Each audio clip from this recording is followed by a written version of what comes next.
గోదావరి పుష్కరాలు, కృష్ణా పుష్కరాలు ఏదొచ్చినా 12 ఏళ్లకు ఒకసారి వస్తాయి.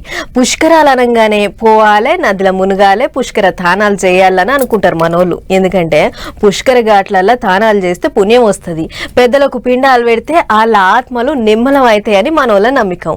గోదావరి, కృష్ణా పుష్కరాలకు ఇంకా చాలా టైం ఉంది, కానీ ఇప్పటికైతే ఈ పుష్కరాల ముచ్చట్లు అరుసుకొని వద్దాం పారి. కాళేశ్వరం ముక్తీశ్వరుని సన్నిధిలో సరస్వతి అంత్య పుష్కరాలు చాలైనాయి. పొద్దుగాల మబ్బుల పవిత్ర సంఘంలో సరస్వతి నదికి ఆరతిచ్చి జ్ఞాన సరస్వతి ఘాట్ల తొలి పుష్కర స్నానం ఆచరించి అంత్య పుష్కరాలను చాలు చేసిండు కంచి పీఠాధిపతి జగద్గురు శ్రీ శంకర విజయేంద్ర స్వామి.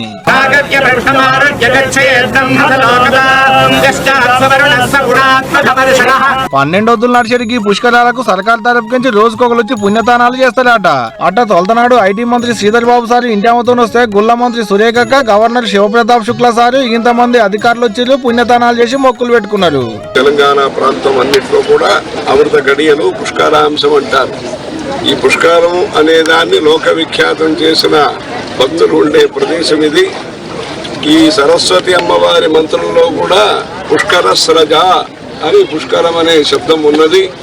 ఈ 12 రోజులు అంటే ఈ 1 సంవత్సర కాలం కూడా మధ్యాహ్నములో అమృత గడియలు, ప్రారంభంలో 12 రోజులు, పూర్తిగా 12 రోజులు పుష్కరం. భూపాలపల్లి జిల్లా కాళేశ్వరంలో గోదావరి, ప్రాణహిత, సరస్వతి నదులు కలిసే కాడ నడుస్తాయి ఈ పుష్కరాలు.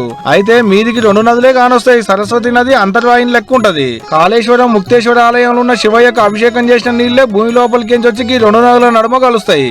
అదే సరస్వతి నది అన్నట్టు. ఈ 3 నదులు కలిసేటి కాడ తానాలు చేస్తే చేసిన పాపాలు పోతాయని భక్తుల నమ్మకం. తొలతనాడు భక్తులు కూడా బాగానే వచ్చిర్రు. ఇంకో 11 రోజులు నడుస్తాయి ఈ పుష్కరాలు. ఒక మనకాంచే కాదు, పక్క రాష్ట్రాలకేంచి కూడా వస్తారు ఈ పుష్కరాలకు.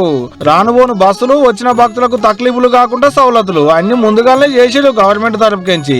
వచ్చే నెల 1వ తారీఖు దాకా నడుస్తాయి పుష్కరాలు. తీరుబాటు ఉంటే ఓ పాలి పోయి మునిగిలారి మరి.